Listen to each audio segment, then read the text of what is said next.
So we have a brand new president of the United States, and of course, everyone has their opinion about whether President Trump has been good or bad, will be good and bad.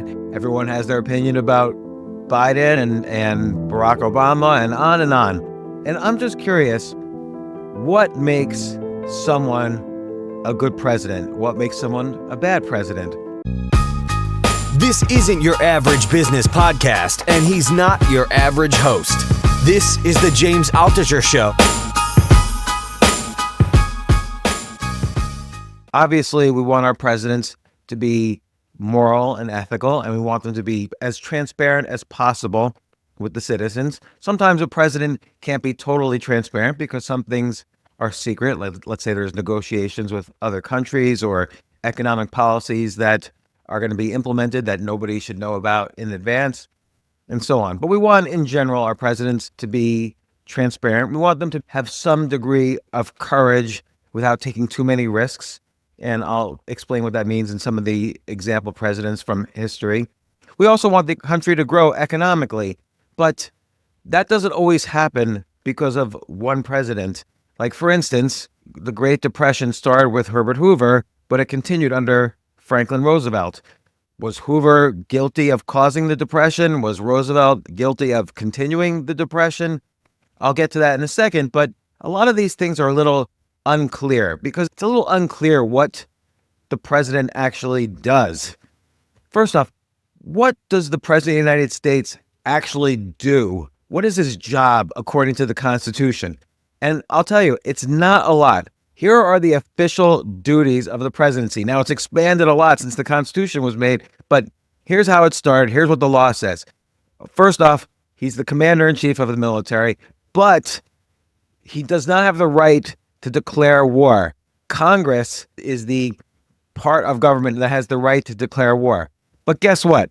The last time the Congress has actually declared war was on December 8th, 1941, when it declared war on Japan and Germany. Since then, Congress has not declared war on anyone, even though we've been in the Korean War, the Vietnam War, and of course, Afghanistan, Iraq, and wherever other military initiatives have happened. So this is one area where the president has expanded his powers using executive orders. Now, Congress allocates budgets for these wars, but they pretty much go along with what the president says. So, commander-in-chief, that's power number one. Not even the power to declare war, although presidents have abused it since World War II. Number two, the power to grant pardons, to basically forgive people of their crimes so they don't have to go to jail, but this only applies for federal crimes. The president has the power to make treaties with other governments, but those treaties still have to be approved by Congress before they become law. President has the power to appoint ambassadors, judges of the Supreme Court, cabinet secretaries, other federal officers. And again, sometimes that power has been abused. Some presidents have been known in the 1800s, for instance, for a certain price, they will sell these positions. The president has the power to veto laws made by Congress, but then Congress can override a presidential veto with a 2/3 vote, and then it becomes a law. President does not have the power to make laws. Only Congress has the power to make laws. The president does have a duty, though, from time to time, give to the Congress information of the State of the Union. So this has become known as the annual State of the Union address, and he may recommend policies, but he could not directly initiate a bill or any law at all. That's all Congress. The president can use extraordinary powers to convene Congress if they've been taking a long vacation. I don't know if the president has ever done that. And the president also has the responsibility to receive ambassadors from other countries. So basically, the president has the power to throw parties at the White House for other foreign governments who are sending their ambassadors. An important responsibility of the presidency is to take care that the laws are faithfully executed. I guess that's through a National Guard, and they set up, like if Congress passes the law that taxes go up, then the president has to make sure that the IRS follows and implements the law. That's an example. Or if Congress says we need more money for the military to buy planes, the president makes sure that happens. He doesn't make the laws, but he makes sure this happens. And again, the president has expanded these constitutional powers, but those were the original powers of the presidency. And in other words, he couldn't make laws, he couldn't declare wars, he couldn't do many of the things that the presidency has done since then. So now I saw this list, like hundreds of historians voted from numbers 1 through 47, basically, who the top and worst presidents are. I want to comment on this list a little bit and tell you who I think are the best and worst presidents. I'm not going to include the last couple of presidents. I think this battle is still raging. I once asked a friend of mine who really hated Donald Trump. I said, tell me a couple of things that Donald Trump did bad. And this guy was a news producer for a major TV news show, for Fox, actually. And he kept saying Trump was bad and Fox was more pro-Trump. And he couldn't tell me a single thing, a single law that Trump had, that had passed under Trump or that Trump had recommended that was bad. This was around 2019, before COVID, but still after about 3 years of Trump's presidency. So history will determine about Trump or Biden. I have my opinions. First off, I think both Biden and Trump did some things bad, some things good, but it's not going to be discussed at all in this podcast. I want to get back to the originals like Washington, Lincoln, Roosevelt, Truman, and so on. So first off, this poll that I'm looking at, the historians rank by far Abraham Lincoln as number 1. I was a little surprised that it wasn't George Washington. Usually George Washington is considered number 1, but Lincoln is number 1. And some people might agree, some people might disagree. I'll give you my opinion.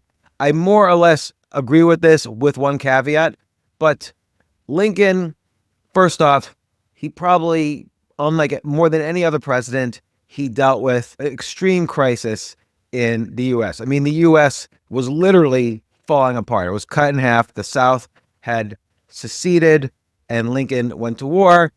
A long time ago, I thought maybe this war could have been avoided through diplomacy, but really it couldn't have been. In fact, the 3 presidents before Lincoln, James Buchanan, Franklin Pierce, and Millard Fillmore, they all tried to compromise. I mean, you've heard of things like the Missouri Compromise. They all tried to compromise so that civil war could be avoided, and they all basically failed. Like the tensions between South and North got worse and worse until finally South Carolina seceded from the United States right before Lincoln became inaugurated and Lincoln went to war. Now, the caveat, of course, is that this was the worst war in American history. And by worst war, I mean deaths as a percentage of the country. This was the worst war. So the Civil War, the U.S. population was about 31 million people. That includes North and South. And 620,000 people died. So that was about 2% of the U.S. population. So to put that in perspective, World War II, which is usually considered the worst war, about 405,000 people died, but there were 132 million people in the country, so only 0.3% of the population died in World War II. And again, in the Civil War, it was 2%. The Revolutionary War was 1%, and World War I was 0.1%, and almost nothing as a percentage was, the Vietnam War and the Korean War. So the Vietnam War and the Korean War all together, putting them together, wasn't even as much as any of the other, like the War of 1812, World War I, World War II, the Revolutionary War, wasn't as many deaths.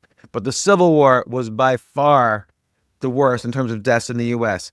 But again, I don't know how it could have been avoided. They were going to go to war. Lincoln is number 1, and I agree with this. He is the first president to say that really all men and women are created equal.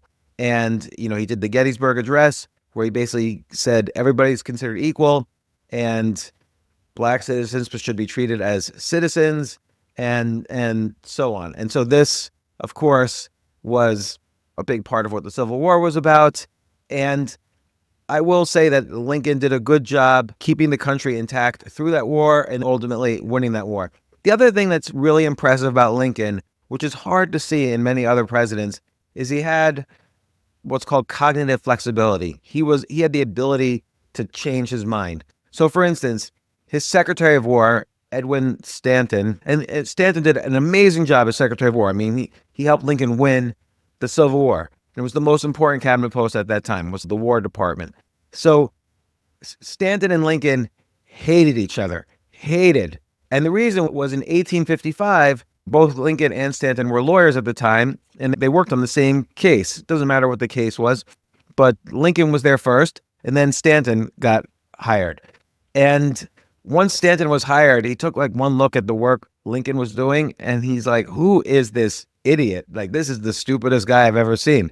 So Stanton hated Lincoln and basically, said derogatory things about him all the time. This is 1855.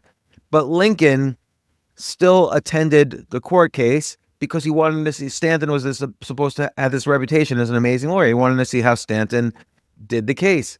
And he was so impressed with Stanton that even though he disliked Stanton because of the way Stanton had been treating him, he appointed Stanton to be his Secretary of War, which ended up being one of the things that basically saved the United States. So his cognitive flexibility allowed him to be a great leader and ultimately, solve the Civil War and get us out of that war, and which is what ended slavery and so on. So his cognitive flexibility was very important. So I agree with this poll that Lincoln should probably be considered number one, with the caveat that if there was, and I don't know enough, but if there was any other way to avoid the Civil War and end slavery, I mean, there was reason to believe, some people believe that you could have ended slavery with just negotiation, or pretty soon slavery would have ended.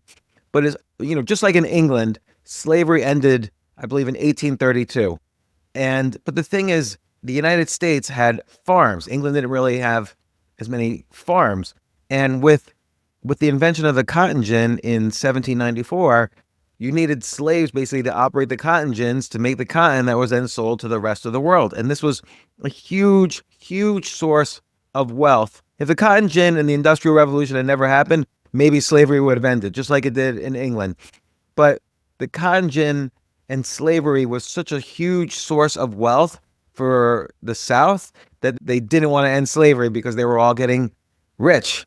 So unfortunately, it took a war to end slavery. So, okay, Lincoln number one, George Washington number two, but with some caveats. So first off, George Washington, he had been, for various reasons, and I would Google the French and Indian War, where he was a junior officer at the time, but he basically single-handedly caused the French and Indian War in 1753. But that has nothing to do with his presidency. Also, morally, there's a lot of questions about the first bunch of presidents because they had slaves.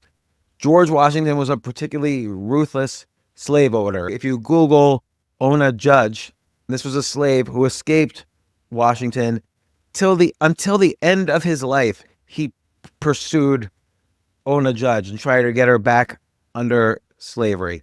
It's also unclear whether or not George Washington had sex with any of his slaves. We all know that Thomas Jefferson did. Moral considerations aside, since every single president has had moral issues, and particularly the first, 14 or so presidents, many of them had slaves. So there was a couple issues that George Washington had that are problematic. One is the Fugitive Slave Act.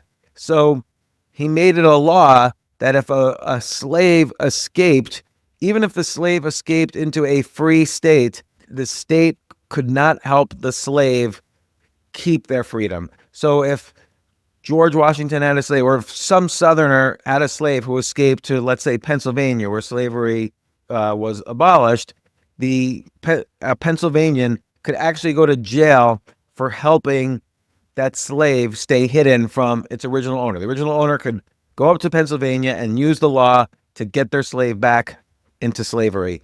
So now, if a slave spent 6 months in a state like Pennsylvania, it was automatically freed. So when George Washington was president, he lived in Pennsylvania, he lived in Philadelphia, and what he would do is he would rotate the slaves from his plantation so that no slave would stay more than 6 months in Pennsylvania. After 5 months, he would send slaves back, bring up new slaves.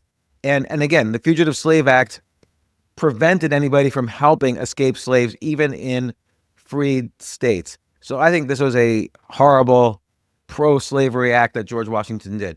Another problem with his presidency was what's known as the Whiskey Rebellion. So again, this is related to Pennsylvania. A bunch of farmers didn't like a tax that George Washington was imposing on some agricultural products.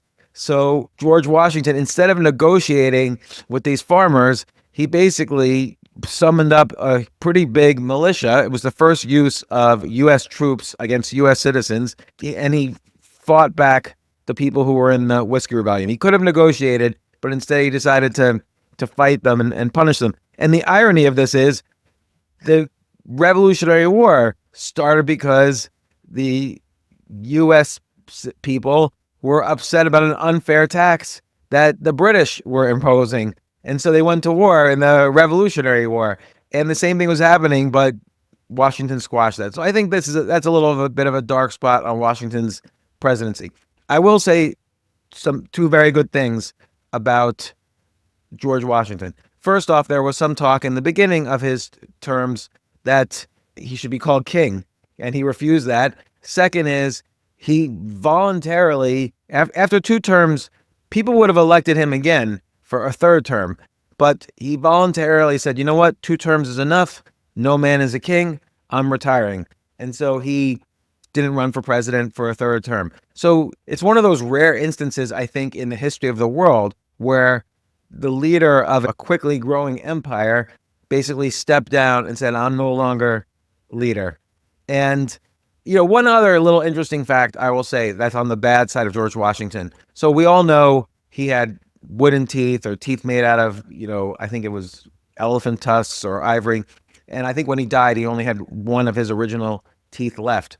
But often he would use other people's teeth. Like you could buy teeth that were on the market then. But he didn't want to pay full price for the teeth that were being advertised in the newspapers. So he would force his slaves to give them their teeth. And he would pay, but pay at a bit discounted prices. He would pay to use his slaves' teeth and force them to give up their teeth, which, again, I'm not going to comment anymore on the morals of these leaders, but you should understand that these were different people than the kind of people who exist now. Like you could think of the worst person you know right now and whether they're evil or not, and they're probably not as bad as are some of our early leaders, not even close. But again, history has kind of ignored the morals of these leaders. I'm not going to dwell on that. I'm going to just focus on their leadership on the U.S. So anyway, Lincoln and George Washington are sort of the obvious numbers 1 and 2. I just want to mention, I don't know where John Adams is on this list. He is, of course, not number 3. The person who is number 3, I greatly disagree with, but hold on a second. I want to just address John Adams.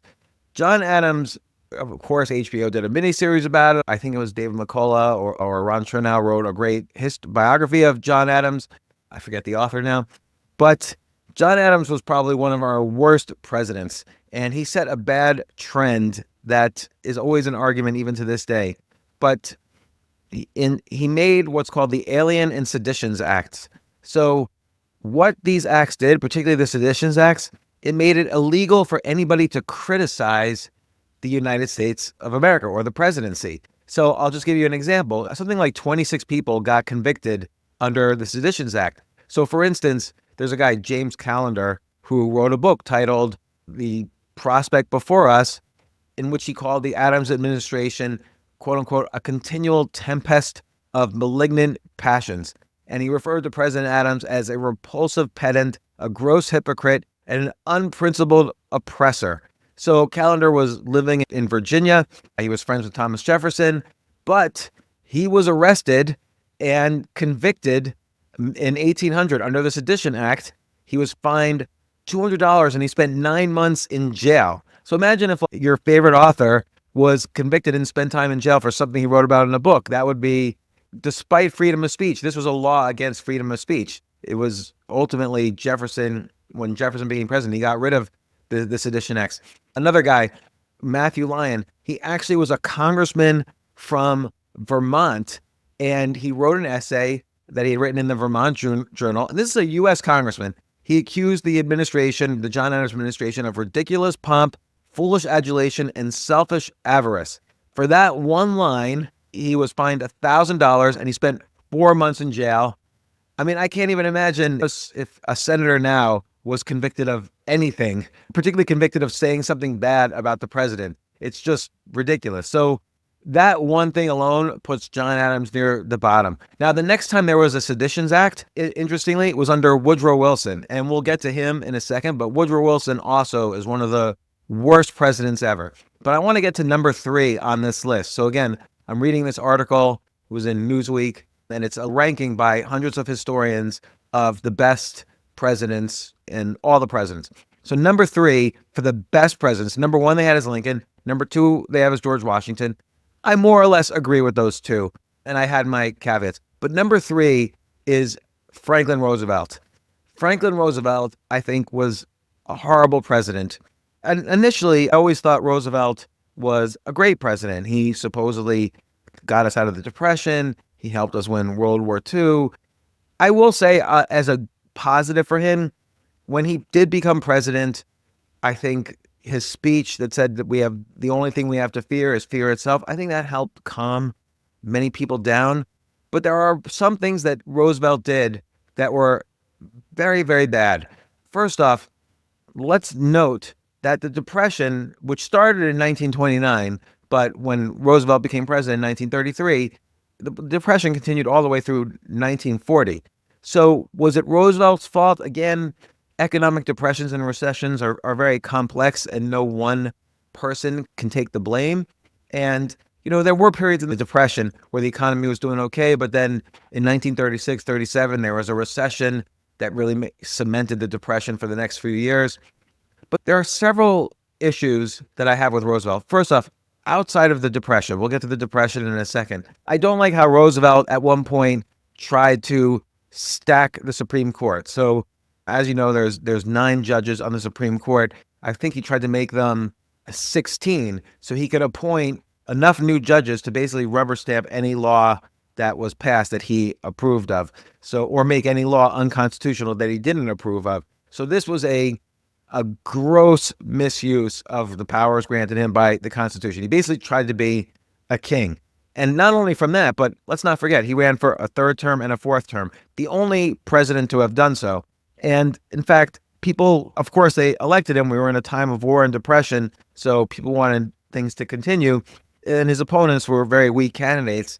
But it basically became a constitutional amendment that no president can serve more than 2 terms because of Roosevelt trying to serve 4 terms. He ended up dying in his 4th term.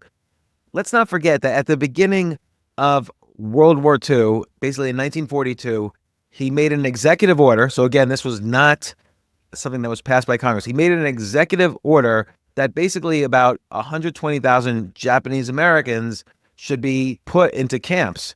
So essentially put into big prisons. These 120,000 Japanese Americans lost their homes, they lost their careers, they lost their jobs.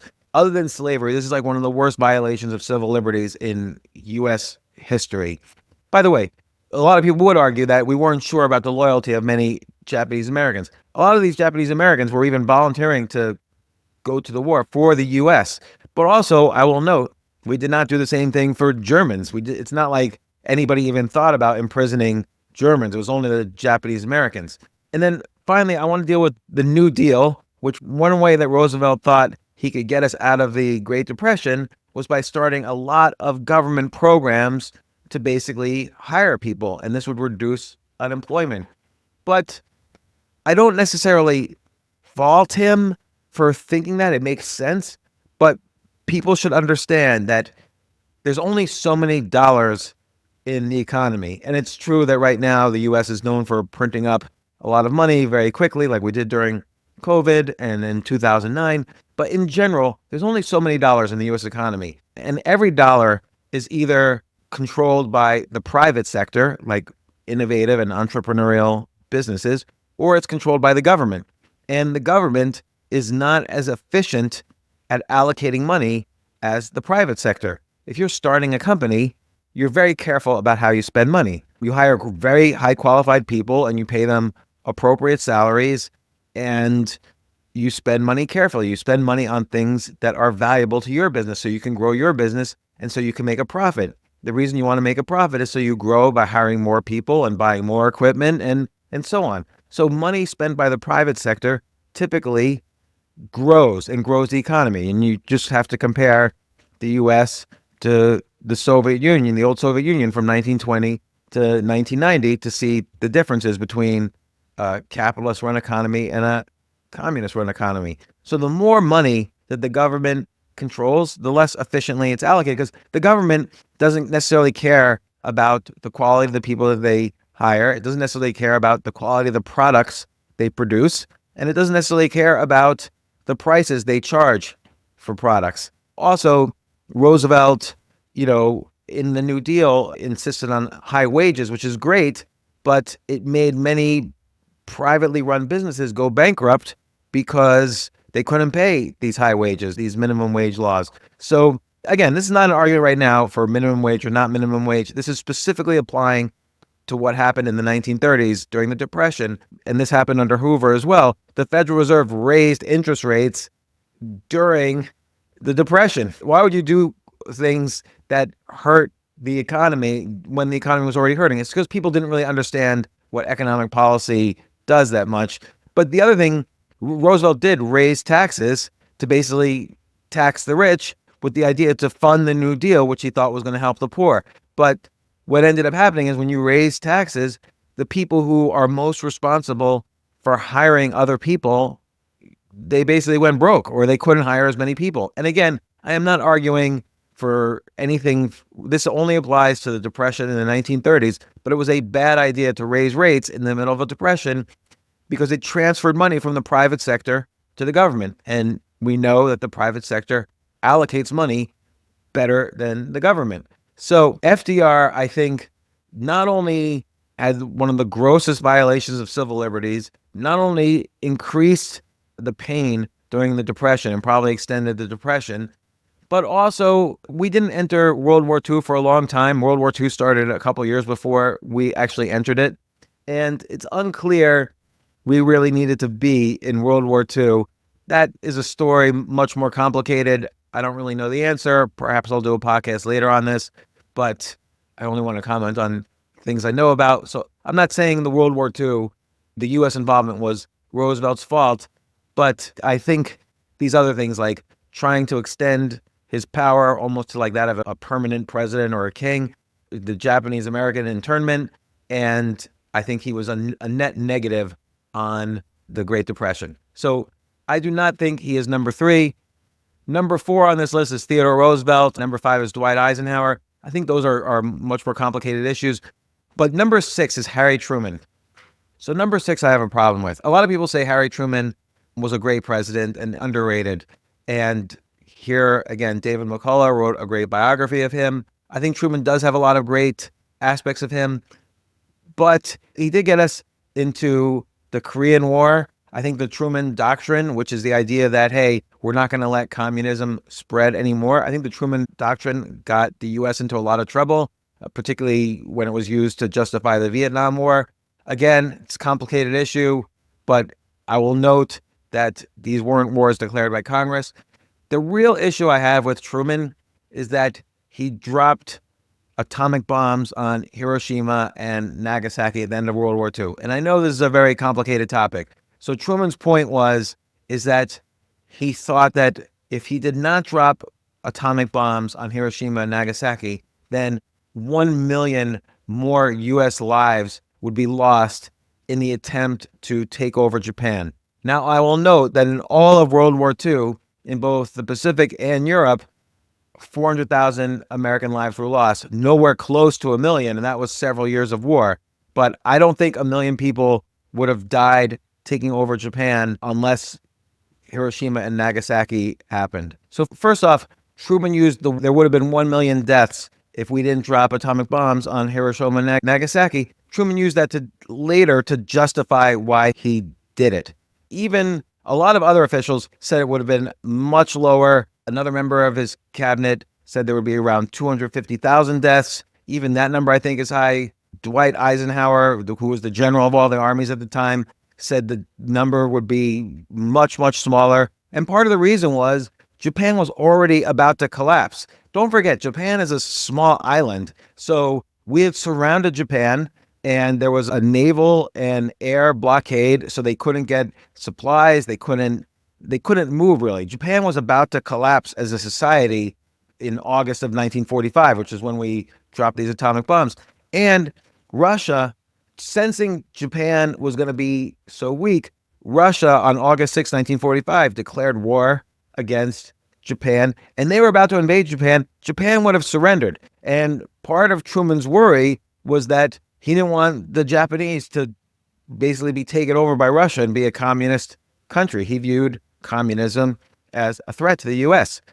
Probably correctly, but not correctly enough to justify dropping an atomic bomb. So again, I don't even think 100,000 lives would have been lost. Again, Japan was about to collapse anyway, and a lot of people think if we had just continued the aerial and naval blockade, Japan would have had to have surrendered.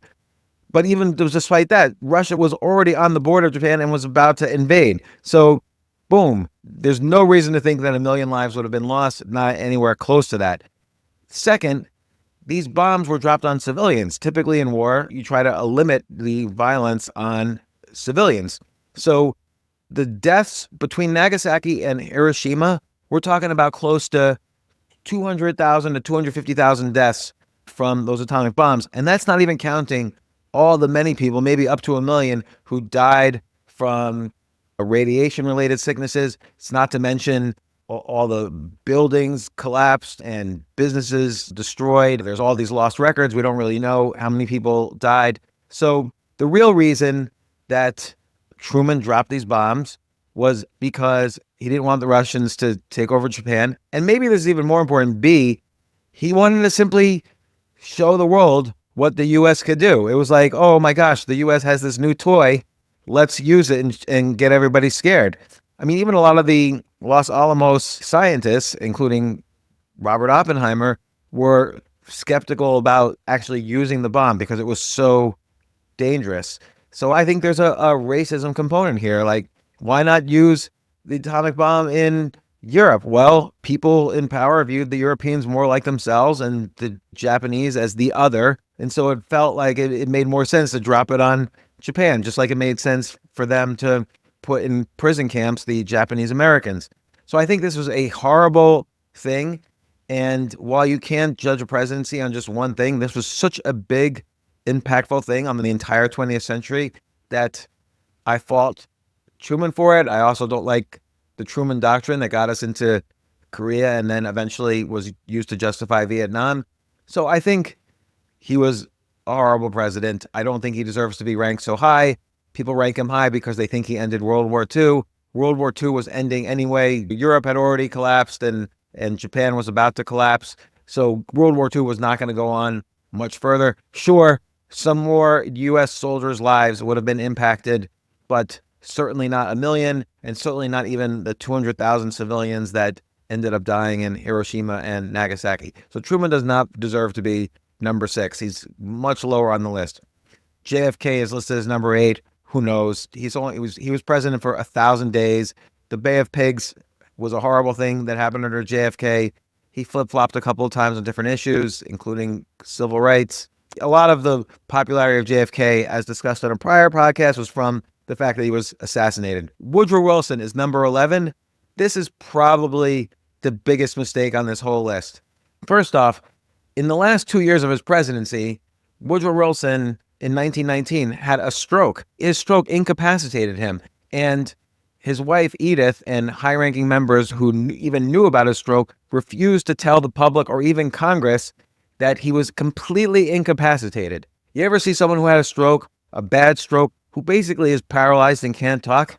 That was Woodrow Wilson. He was not around after 1919. His wife essentially became president of the United States, and this is unconstitutional. When you're incapacitated, your vice president takes over, and what they did was horribly unconstitutional. But furthermore, Woodrow Wilson, at a time when the country was coming out of the Civil War and Reconstruction, Woodrow Wilson actually resegregated the government. So prior presidents had been integrating the government, having, black workers and white workers working side by side in government jobs.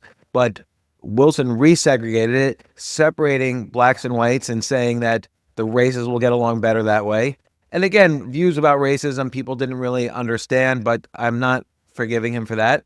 And I mean, he also, he was known for watching movies about the Ku Klux Klan in the White House. Like he would have movies air for the first time in the White House that were favorable towards racism. Wilson also created, just like John Adams, the Espionage and Sedition Acts. So he basically made it illegal for people to dissent during World War I, and people who spoke out against the war would be imprisoned. And there were thousands of arrests, including Eugene Debs, who was a socialist candidate for president at that time. Eugene Debs spent time in jail for speaking out against the war. And so there was complete crackdown on anybody who was anti-war. And again, not only was Wilson against any kind of civil rights, he refused to stop lynchings in the South, or he refused to push for voting rights among African Americans. Also, one of the things that he tried most to achieve as president was to create a League of Nations, kind of like a predecessor to the United Nations. And he worked very hard for that, but was unsuccessful. So the thing he attempted most to do as president, he failed to do.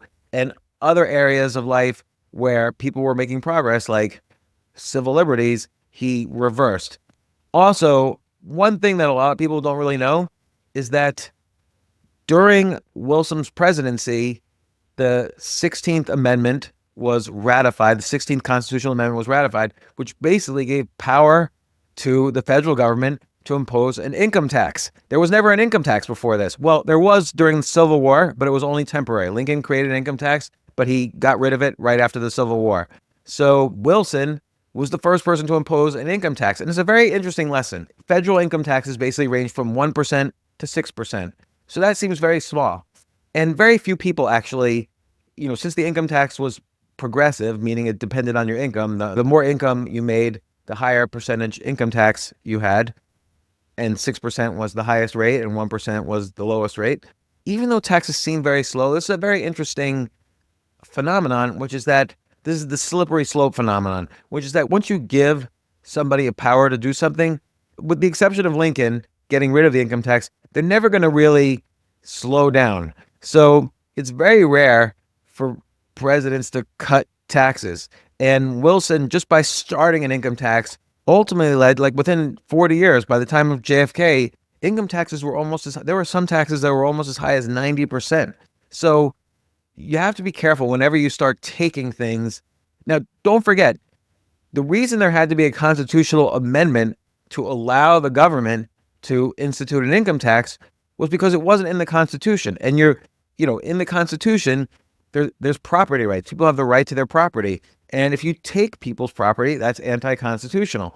So property rights is almost foundational to the formation of the United States. And in fact, in 1895, the Supreme Court ruled against the federal government doing an income tax because they said it was unconstitutional. Hence, a constitutional amendment had to be created. Well, it was created, I believe it was ratified in 1913, but the very first tax was instituted by Woodrow Wilson under the encouragement of Woodrow Wilson. So for that alone, I would put him on the list of one of the worst presidents.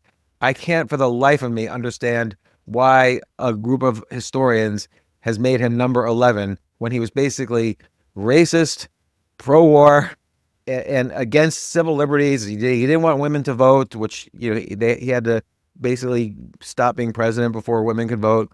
And he started the income tax, and plus he squashed free speech. So horrible president.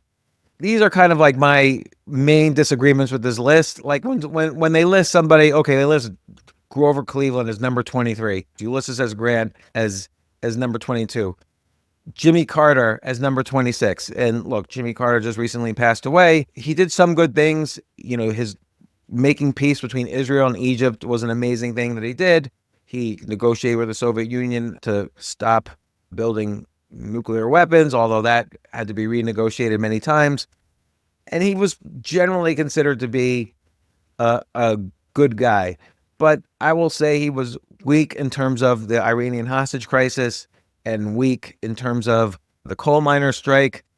But this is neither here nor there. He probably deserves to be somewhere in the middle, maybe a little lower. I will say his post-presidency, many people consider him one of the best post-presidents for all of the things he did post-presidency. I will say, though, for me, he is not, because he is known for hugging the leaders of Hamas and saying that Hamas wanted a two-state solution, when it's in Hamas's founding documents that they only wanted a one-state solution and they wanted, all the Jews to die from the river to the sea. It's in their founding document. So I think Carter was a bit naive on the foreign relations side. Also, under Carter, he basically helped the Iranians get rid of the Shah of Iran and replaced by the Ayatollah Khomeini, who was, still his form of government, a theocratic, extreme authoritarian government, is still running in Iran and is now the U.S.'s biggest enemy. That never would have happened if Jimmy Carter had not been president. So our biggest enemy was created by Jimmy Carter. So for that alone, 26 puts him right at the halfway mark. He probably is more like in the bottom 10. So some people might disagree. I welcome disagreement. Also, there's some other areas where I disagree here. So Calvin Coolidge is ranked right after Jimmy Carter at number 27. But Coolidge, in my estimation, was one of the best presidents of the United States. So first off, I encourage everyone to read the book called Coolidge by Amity Shlaes. Also read her book, The Forgotten Man, which discusses the Depression. But Coolidge, I'll tell you a couple of things he did. First off, he cut taxes pretty heavily. So again, a lot of this is you have to understand the context. Like, it's not always bad to lower taxes. It's not always bad to have higher taxes. It's not always bad to have tariffs. It's not always good to have tariffs. But for a long time, the U.S. made all of its money, before there was income taxes, the U.S. made all of its money on tariffs. The U.S. in the 1800s and early 1900s wasn't the biggest consumer in the world the way it is now. Great Britain was the biggest consumer in the world. And so it made sense for us to have tariffs then, because U.S. farmers and businesses, whenever you have tariffs on a country, they're going to have tariffs back on you. And that hurts foreign trade. Well, we needed to export stuff because the U.S. wasn't the biggest consumer of goods. So a lot of American farmers and American businesses were hurt by tariffs. So one of the reasons for an income tax was to reduce the amount of money and revenues that the United States was generating from tariffs and instead get those revenues straight from the people. Now, whether you think that's fair or unfair, who knows? History will tell. But I personally think it's probably more or less unfair to take money directly from the people. But certainly the slippery slope is what became the worst problem, which is that taxes ended up being as high as they are now. That was the reason to have taxes, was to lower tariffs and get the money from taxes. Well, the U.S. started to be a lot wealthier after World War I. Europe was ravaged, and it was because World War I that the U.S. became the most dominant country on the planet, because the rest of the world was basically ravaged by a world war. And so once the U.S. was experiencing this wealth, it was no longer clear that we needed taxes to be raised. We can instead increase tariffs and reduce taxes. Coolidge not only severely cut taxes, but every day he would go into work and he would cut federal spending. He would end departments and groups that were no longer needed. He actually had several years during his term of a budget surplus. I think the next time that happened might have been during Clinton's administration, almost 70 years or over 70 years later. So he had a very hands-off approach to government spending. And again, what I said earlier applies. Every dollar is either spent by the government or spent by the private sector or spent by consumers. So again, the private sector is much more careful how it spends money. We know the U.S. government doesn't care how it spends money. Like, I was watching the Senate hearings yesterday for Secretary of Defense, and one thing that came up was that the Pentagon can't even audit itself. Like $121 billion is unaccounted for. I can guarantee you that is a very rare thing in business for money to be unaccounted for, because people go broke and then they can't hire people and then they can't build their business and they can't support their lifestyle. So private industry takes care of their money, which allows for more steady and measured growth and more innovation in the U.S. economy. It's just a better thing. So Coolidge every day cutting government spending, guess what happened? Consumer spending spiked. And innovation spiked. Suddenly we had cars being sold, radios being sold, kitchen appliances being sold. And people could afford things like this for the first time in history. And it's because government didn't have the money. The U.S. consumer and private businesses had the money. So there was high growth in the economy. There was low unemployment. There was the highest level of prosperity, basically, of any country in the world during Coolidge's term. And so it's a little unusual for this poll to say, oh, Coolidge was one of the worst presidents in history. Now, you could maybe say because of the prosperity, there was a speculative bubble in the markets, which ended up causing the markets to crash in 1929 after Coolidge's presidency and during Hoover's presidency, and this caused the Great Depression. But if you were to say that, you would be incorrect. So first off, the stock market was already correcting itself in 1929. This is when Hoover and then Roosevelt would do things like raise interest rates, and I know they didn't do it, the Federal Reserve did. Roosevelt shut down the banks for a few days, which caused many people to experience panic, despite his speech of, you have nothing to fear but fear itself. Again, I already discussed how Roosevelt extended the Depression. So Coolidge did not cause the Depression. The 1920s was a period of the highest level of prosperity of any country in any time on the planet. And also, Coolidge was the successor. He was the vice president under Warren G. Harding, who was elected in 1920. And Harding, who legitimately was one of the worst presidents, was completely brought down by scandal. He ended up dying. Probably he was poisoned by his wife, or there's speculation. And everybody knew Warren Harding was a criminal. And Coolidge set the tone for his honesty and his integrity. No one ever accused him of anything. And in fact, he hardly ever spoke. So there's a story where his son one time brought a college friend home for dinner at the White House. And everybody's eating. Coolidge is not saying anything. And finally, the friend speaks up and says, Mr. President, I made a bet with your son that you wouldn't speak more than 2 words. Coolidge looks up and says, you lose. And those are the only 2 words he spoke during that dinner. So he was known as Silent Cow, and he basically restored public trust and confidence in the presidency, something which to this day even is very rare. He was an extremely moral person, and he focused on basically one problem, which is how to reduce government spending alongside of reducing federal taxes so the consumer and private businesses could grow. So I would say, for me, Coolidge is in the top 5. Now, another president that is way down the list. Let me see where this president is on the list. Okay, this president is number 14 on the list, James Knox Polk. I think he probably also should be in the top 5. And again, you have to set aside certain moral considerations, because basically all these presidents until Lincoln, almost all of them, with the exception of, John Adams, John Quincy Adams, and maybe there's another, I don't know, but they all had slaves, and it's horrible. These all were despicable people. Even the best of these people are worse than the worst person you know right now.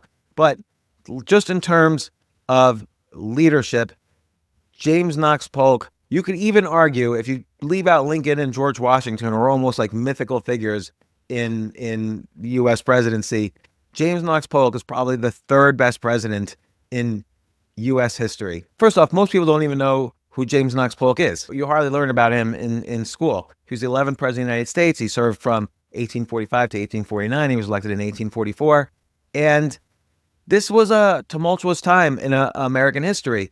But here's several great things about James Knox Polk. First off, he's the only president to promise, when he was running for president, he said, I will only serve 1 term. Could you imagine any other president saying that? Now, a couple of presidents did only serve 1 term after this, but James Knox Polk was the first person to promise, I am only here to serve 1 term, which meant, why is this a good thing? It means that he's not going to do things just to cater to the population to be popular so he could get reelected. He's going to do exactly what he thinks is the right thing to do, and then whether it's popular or unpopular, he's going to leave office. He promised. Now, I will say he was the only president to promise this.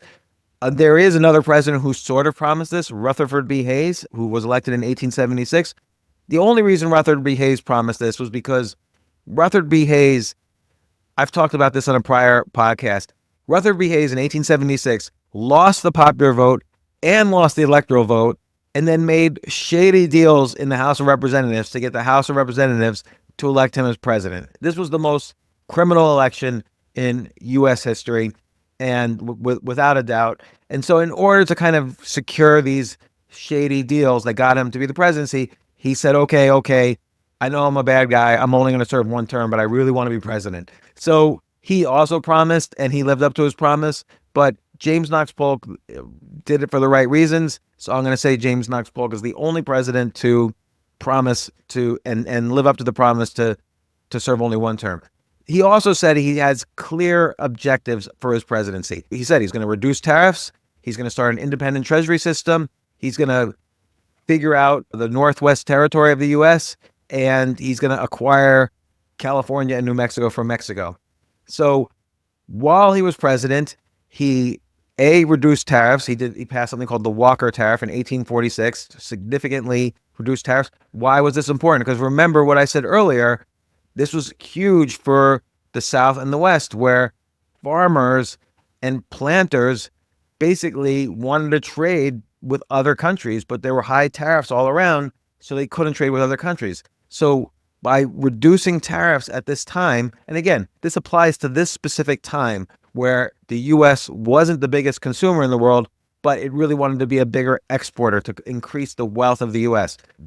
So it was a big battle because tariffs was the way the U.S. made money, but ultimately the Walker Tariff passed and a lot of wealth was created among farmers in the South and the West, and it increased the wealth of the United States.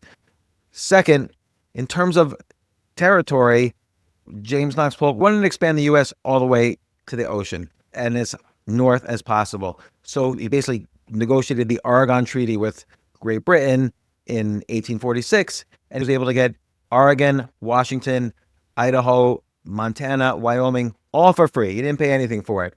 Sure, he said we'll leave Canada alone, but at the time, we didn't really want Canada. Now maybe we do, I don't know.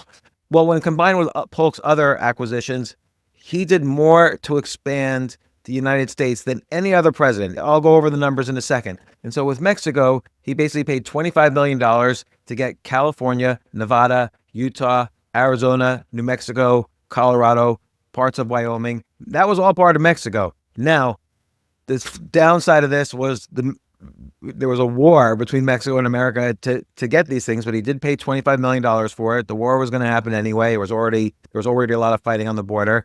And, the downside of all of this is that slavery was not resolved in these territories, which resulted in compromises for the next 10 years, which then resulted in the Civil War.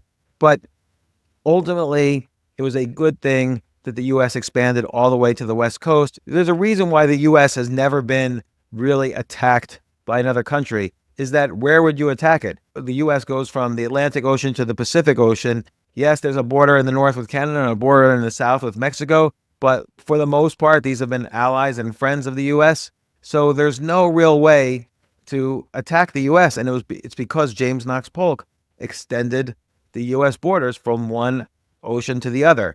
And in terms of the size, it's interesting to know the Louisiana Purchase, which Thomas Jefferson bought from France, was about 2 million square kilometers.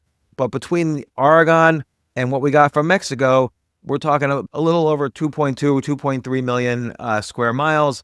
And while Jefferson paid $15 million in 1803 prices for the Louisiana Purchase, Polk spent the same amount of money, I'm assuming there was a little bit of inflation, in 1848 for a much larger piece of territory. So again, people don't realize, yes, it's great that we got Louisiana and Thomas Jefferson is the well-known president, but James Knox Polk, who is not as well known, has done more than any other president to expand the U.S., which ultimately kept the U.S. safe from foreign attack. So there's a lot more issues to cover. Of course, I could talk about every single president. And if you have questions after listening to this podcast, just tweet out the question to me on Twitter, and I'll either respond there or we'll respond in another podcast. If you disagree with me on anything, I welcome disagreement. I am a student of all of this. I love this stuff. And if you disagree with me and have good points, I will mention them on the podcast. I'll do a reprise of this one, and I'm certainly open to having my mind changed. But I would say where this list, again, this list is made by the best historians in the world, where this list I disagree with. They list Franklin Roosevelt as number 3. They have Woodrow Wilson as number 11. So essentially including him almost in the top 10, the top 11 presidents. They have James Knox Polk not in the top 10.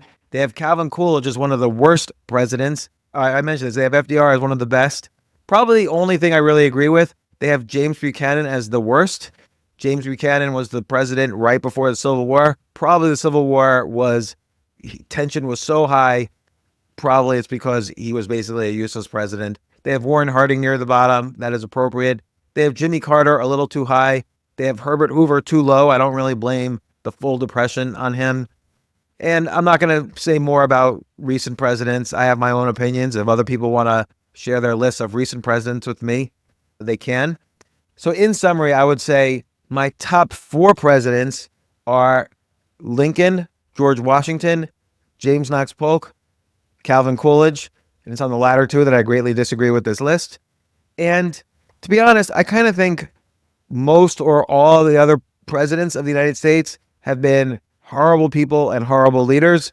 But I do disagree with this list saying Franklin Roosevelt is number 3, Woodrow Wilson is number 11. Woodrow Wilson's one of the worst racists in the past 150 years as a president. And there's other things I disagree with, obviously, but I don't even know who I would say is 5th. I would just say again, Lincoln, Washington, James Knox Polk, Calvin Coolidge. I encourage people to disagree with me or ask questions. Thank you for listening to this. Let me know if you enjoy this type of podcast. You can find me on Twitter at J Altucher, and enjoy.